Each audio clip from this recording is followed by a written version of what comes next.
എൻ്റെ ഉമ്മിച്ചാടെ ഒരു പ്രാർത്ഥനയാണ് ഞാൻ ഇവിടെ നിൽക്കുന്നതെന്നാണ് ഞാൻ വിശ്വസിക്കുന്നത്. അതൊക്കെ കഴിഞ്ഞിട്ടേ ഉള്ള എൻ്റെ ഒരു ഹാർഡ് വർക്ക് എന്തോരം ഉണ്ടെന്ന് എനിക്ക് പറയാൻ പറ്റുന്നത്. എനിക്കൊരു PSC ബാക്ക്ഗ്രൗണ്ടായിട്ട് കസിൻസോ റിലേറ്റീവ്സോ അങ്ങനെയുള്ള ആളല്ല, എക്സ്പീരിയൻസും ഇല്ലേ. ഒരു PSC പോലും എഴുതി എക്സ്പീരിയൻസ് ഇല്ലാത്ത ആളാണ്. ട്രിവാൻഡ്രം ഗവൺമെൻറ് കോളേജിലാണ് പഠിച്ചത്. അപ്പോൾ ഫസ്റ്റ് ഇയർ പഠിക്കുമ്പോൾ സാറിൻ്റെ ഒരു ഓറിയൻറ്റേഷൻ ക്ലാസ് അവിടെ വെച്ചുണ്ടായിരുന്നു.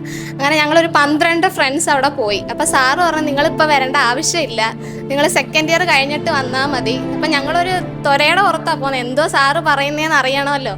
അങ്ങനെ ഓറിയൻറ്റേഷൻ ക്ലാസ് ഇഷ്ടപ്പെട്ടപ്പോൾ ഞങ്ങൾ തീരുമാനിച്ചു ഇനിയിപ്പോൾ സെനിത്തിൽ തന്നെ ചേരാം. അങ്ങനെ കോഴ്സ് കഴിഞ്ഞ് ചേർന്ന് 3 ആഴ്ച മുമ്പായിരുന്നു എൻ്റെ കോളേജിലെ യൂണിവേഴ്സിറ്റി എക്സാം. അപ്പോൾ ഡൗട്ടായിരുന്നു, റാങ്ക് ലിസ്റ്റിൽ തന്നെ വരുമോ എന്ന് ഡൗട്ടായിരുന്നു. പിന്നെ ആദ്യമായിട്ടൊരു PSC എഴുതുന്നതുകൊണ്ട് അവിടെ പ്രസൻസ് ഓഫ് മൈൻഡ് ഭയങ്കര ആവശ്യമാണ്. അവിടെ ചെന്നിരുന്ന് കുറേ അറിയാവുന്നതൊക്കെ തെറ്റിച്ച് അപ്പോൾ പിന്നെ മനസ്സിലായി അത് ഇനി അടുത്ത എക്സാമിൽ നമ്മൾ കവറപ്പ് ചെയ്യും. അങ്ങനെ റാങ്ക് ലിസ്റ്റ് വന്നപ്പോൾ 4ാമതുണ്ട്. അത് ഭയങ്കര സന്തോഷം.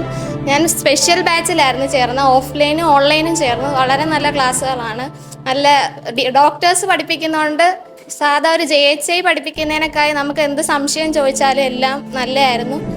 അപ്പോൾ ഇനി ലിസ്റ്റിൽ കയറണം, എല്ലാവരുടെയും പ്രാർത്ഥന വേണം. കൂടെ നിന്ന സെനിത്ത് ഇൻസ്റ്റിറ്റ്യൂട്ടിന് താങ്ക് യു.